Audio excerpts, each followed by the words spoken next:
Hey everyone, it's Salvador, and I just wanted to show you guys something else that I was playing around with. The other week I was actually going to order a die and everything that does donuts. Super cute, inexpensive, but I'm like, I really wanted to make a donut then and there. And the funny thing is, I don't remember what it was for. Like, I think I wanted to make a card or something, and I'm like, okay, I can figure this out. I really can. And I made these, and I didn't even make the card. I forgot what I was going to make. And I used fun foam to layer it to make it more dimensional. I'm going to show you how I made it and not make it so dimensional. Now these, the little heart on that one, you can use pretty much a little heart from anywhere. The funny thing is, I actually used this I used all the supplies that I had in my craft room. This heart came from this Stampin' Up! Punch that I have, and it's the owl, and it's that little heart right there. But you can use just about anything. I'm sure there's tons of dies. You can use the little punch, the handheld punch, to put the punches out the little hearts, and that would be perfect if you have that in your stash. And this one is, here's the little one, and this is just cardstock I got in my room. And I cut up fun foam in strips to make this one. And this one I really wanted it to be sturdy. I mean, this thing, you cannot beat it to death. You can't beat my donut. And I cut a strip, and then I cut little V's into it, and I was able to glue it this way to make it round. Why? Because I like to overcomplicate my things for myself. Why? Because I'm crazy. And I did it in pink. Now, all of these cardstocks are either like Recollections or from Hobby Lobby. And I have this isn't ivory, it's more like a sandy color. And this one is a pink one. And this one is just random brown, which is a random chocolate brown. So let me show you how I did it. I went ahead and used my circle spellbinders, which I'm pretty sure everybody has some kind of, whether it's from diamond dies, from spellbinders, from whoever the heck you guys wanted from. And I'm pretty sure you guys even have these stitched ones, which would look super cute. I'm not going to worry about it. So this is what I did, was I positioned them on a piece of paper, the largest ones and in the center, and then I went ahead and put washi tape. I was just going to put tape, but I ended up just putting washi tape because it was closer on my desk. And I just positioned them inside. And it depends how you want them. If you want the hole bigger, if you want the hole smaller. I don't have a heart, the heart ones, the heart spellbinder ones. I wanted to find the ones that have the rounded bottom of the heart, so I can make the heart donuts. They usually make like a Krispy Kreme for Valentine's Day. And but I'm happy with these, so I just positioned them where I wanted them, and then I put the tape, and I've just used this. Literally, I've had this for like a whole week just sitting on my desk after I made these. And so I just made a whole bunch. Let me just show you guys a little bit. I have my supplies right there to make more. I just made a whole bunch of the cutout circles, so I can just have them on hand. I made several of them. In case I put this away, I'm just going to make several in whatever colors I want to make and have it for whenever I want a donut die. So this is, you can use your scratch paper because you're just using the dies the way they are. You can even use circle punches. I just wanted to run through my die cut machine and just run several of them and not have to position the center hole around the outside one. Although the easiest way you can do is punch out the center hole and then punch out the outside. And that way you can center it on the inside of your die from the bottom. So anyway, I made the small ones and I made the little ones. So I can make a few. I'm just going to make a flat one now to show you guys. And now these sprinkles, I'll make these sprinkles for the one that I'm going to make right now. We'll make a chocolate one. I already started it. And then I'm like, okay, well, maybe you were going to show how you did that. This is all freehanded, you guys. All I did was just, hopefully I'm in focus. I just went ahead, and you can even use the scallop dies to make this. I just went ahead and, depending how much you want your icing to drip over your, and you want to do it in one smooth cut to give it the smooth look. You can cover this in glitter. You can cover them with glossy accents. See, and this is what we've cut out with glossy accents to make it shiny. And there you go. You just basically, and every time you got a donut, it's very different. The icing isn't perfectly the same. So there we are.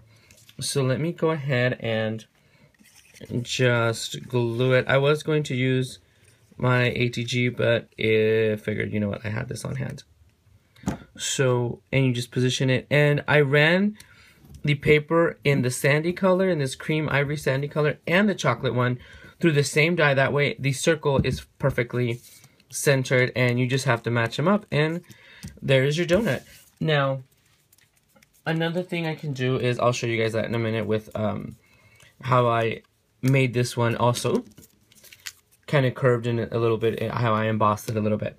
So we can go ahead and on the pink one, on the chocolate one, we can put pink heart sprinkles. Let me go grab that. So I have the paper here. What I'm going to do is just cut a little sliver. It's about 1/2 inch. You don't have to measure it because you're going to put it through the little section right there. And of course you're going to have paper confetti, as I call it, craft room confetti, which is usually just a bunch of bits and pieces, because as you push it through, it's going to go through several of them at the same time. So okay, so we'll leave it at that. And see, now you have this hot mess, but just go ahead and just scoot off the little pieces of paper that you're not going to be using off of your desk and into the garbage can, and you have them right there. So the easiest thing that I did was I just picked it up. Oop, I dabbed a little bit of glue onto that one. And this one, I figured, what the heck, I'm going to make them a little bit uniform. And they're going to go like a wreath around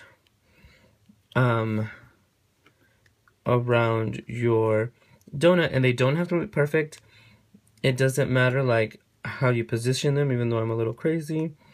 You can put them any which way you go, because when you drop sprinkles on anything that you bake, they're just going to go everywhere. You can put, I just try to make them not go in the same direction, so they kind of have a little bit more of a whimsical look to it. And pretty much, my heart sprinkles are getting away from me.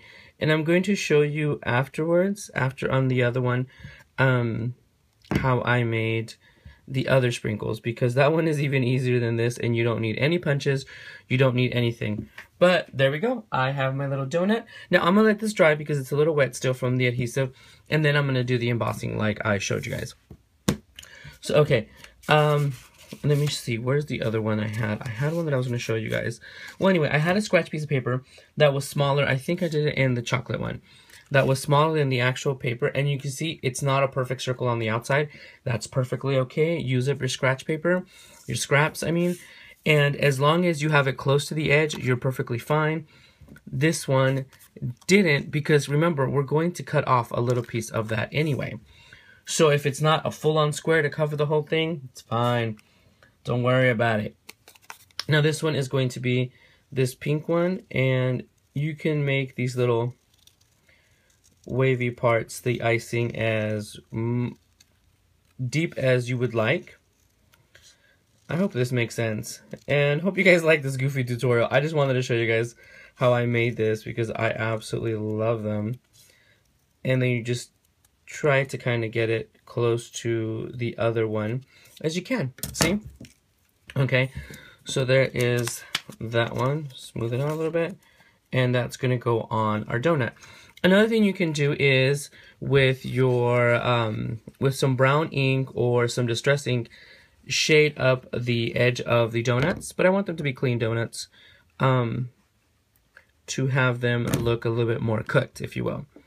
Then you just position it, since it was the same circle, position it right over, press it down, and you are good to go. And some of them will be closer to the edge of the donut, and some of them won't. So it works out better. Okay, so now with the scratch piece of paper, what you're going to do, what I did was, I then decided how wide I wanted my sprinkles, and I just eyeballed a little sliver of paper. If you feel better doing it on the paper trimmer, you can go ahead and do that. And this is pretty much what we're looking at. You can make them thinner or wider. I just wanted to make them that wide so you guys can kind of see them. And they're going to be big sprinkles. I know that there is a punch and a die that where you can get little sprinkles that are basically oval shaped. But if you're trying to do it quickly, hey, you can do it just like this, and you have tons of sprinkles, okay? Let's put, and the funny thing is, it just looks like garbage. This one's gonna have some more sprinkles. Might as well use up the whole little thing that I cut, okay? And the same thing, you're just going to put the little things and pick it up with your finger. If you have one of those pickup sticks, even better, which I don't, which I really should, considering how many little itty bitty things I like to make. And just position them in so many different ways. They can attach, they don't have, and if they do, if they don't, so what? There's sprinkles. And obviously we're going to probably need more because I want my donut to be covered in sprinkles. Because I'm crazy like that. Because I love chocolate covered donuts. And if you decide halfway along that you don't want a sprinkle there, you just remove the little glue dot with your hand and you end up getting glue all over your hand. And that's perfectly okay. I just realized I'm not even in frame. And there's no right or wrong way. See, look, right there I had glue. I went ahead and took it off. There's no right or wrong way, you guys, to do these sprinkles. You could do circle sprinkles. You can do, if you want to just punch them out with a hole punch, you could do that. If maybe when you're doing some of your stitch dies, there are little pieces that come off, you can use those. And since these are not a perfect science, I'm going to go ahead and cut some more. So see, they're about the same size. They don't have to be perfect. At one point, I would have stressed out and been like, no, they have to be symmetrical, identical, and yeah. And you want them to look fun and whimsical. So let's see if with that I will have enough of these sprinkles. And then just pick it out. That one got away. And these are actually sticking to my hand because I have a little bit of glue on my hand from a project I was doing earlier, so they kind of stick to it. But you can always just, that's a little too much. Okay. You can always, and since this is basically garbage, we'll just throw it out. You can use that on your hand or whatnot. So there is that. So the first one should be dry by now. Let me go ahead and get something for it. So now I'm going to use a stylus and this mouse pad to make them have a rounded edge. These are the styluses. I have these large ones, and I like the fact that they come with these handles. Let me show you that better. Come with these handles, and I've gotten this out of the clay section at the craft store, okay? So we're gonna go ahead and make the chocolate one first, because most likely that's all and dry. You're gonna turn it upside down, and then just go around it, just like when you see people do the, what are they?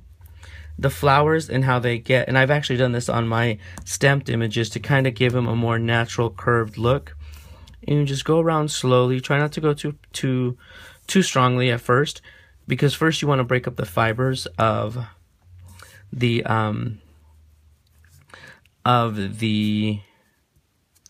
paper. Couldn't find my words.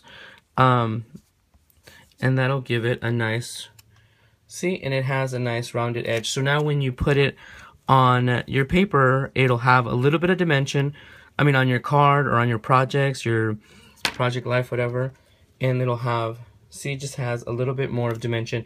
And you can do the different layers, layer it up in foam also to give it even more dimension. Personally, I liked this, but I kind of wanted to see what it looked like with just this. And it has this kind of edge where it looks like a real piece of donut, where it's not just flat, and you have a much better look at it. It doesn't look so so flat, so just paper, you know, it gives that dimension. So yeah, I absolutely love that. And see, there's a little shadow from the from that, and from the embossing. So, and I also have these smaller ones which I made, and these are much smaller. And you're still going to go through the same process. Where are my scissors? And you see this one, the paper was too small and it cut inside, but that's fine because we are actually going to cut it off anyway, so you can use all of your scrap paper, and you can make donuts in any color you wish. And then with the smaller ones, of course, if you do the sprinkles, you obviously have to make much smaller sprinkles just to kind of make it look dimensionally correct kind of situation, but you don't really have to. Whatever little things that might come out of your dies, or, you know, all of that stuff. You can put beads, you can put sequins on these, you could put beads, little pearls. I don't have anything else, I think. You can do glitter, bits of glitter pieces, and that would look really good as well. So let me see, and we can also go ahead and do the same thing to this one. I have the smaller one which I can use, but you can also use the big one to break up the fibers first, and then go through it with this. And truth be told, you don't even have to use this. You don't have to go and buy these tools. You can use the back of a marker, the tip. You can use just about any stylus. There are some markers that have the rounded tips that you can use. I'm trying to find some in my okay, like this. It has the rounded part, and you can easily go ahead and do that as well. And see, and you have that little bit of a, I should have done it with the chocolate icing, and have that rounded rounded edge to it. So that is how I made my little donuts. Let me close my glue because then it gets everywhere. So yeah, so I think I'm going to make just a few this way and have them in my stash. I have to remember what I was going to make with this. It's pretty embarrassing. But nevertheless, I do have all of these cut out. I cut several of them, and it was from scratch paper. I did cut them in little pieces so I could have them go around. Let me emboss this one. I was only waiting because, you know, after you glue it, you want to kind of give it a minute to be ready. But yeah, you can just do these while you're watching TV, while you're doing nothing. You don't have to, if you want them to be flat, you don't have to do this. I just kind of wanted to see what it looked like with the other ones that I made, and I really liked the way they're dimensional. So yeah, so see, it has a little bit, and when you lay it down, it's, let me see, it has a little bit more standout ability than just the flat paper. You don't have to use the mouse pad. You can use paper. You can use stack pieces of paper together to get that going. And these are super dimensional because I did use the foam. But yes, I actually really like the way this one came out. I thought of throwing these in my Valentine's racks, but I was like, I don't know if the people would want these, my funky donuts. So yes, yeah. So I just have tons of it. I have for the little ones, for the big ones. I'm just gonna go ahead and stick these in one of those little, one of my little, what are those? The clear bags, which I have, the same that I have. I'm just gonna try to organize them because I am that crazy. See, and I have a bunch for whenever the mood hits me, and I'll just put them in another one of these that I have. And yeah, so I guess my thing, what I was doing today, was just some embellishments, kind of getting out of my head instead of, you know, struggling with a project or whatever. I wanted to make embellishments, and now I can go and make a project with these. And I just thought of something, and I'll do that later. But anyway, so yes, I just wanted to show you guys that. You guys, thanks again for stopping by. Sorry for the babbling. Hope it was helpful, and I just didn't, you know, babble on for no reason, all right? So I will talk to you guys soon. Bye, everyone.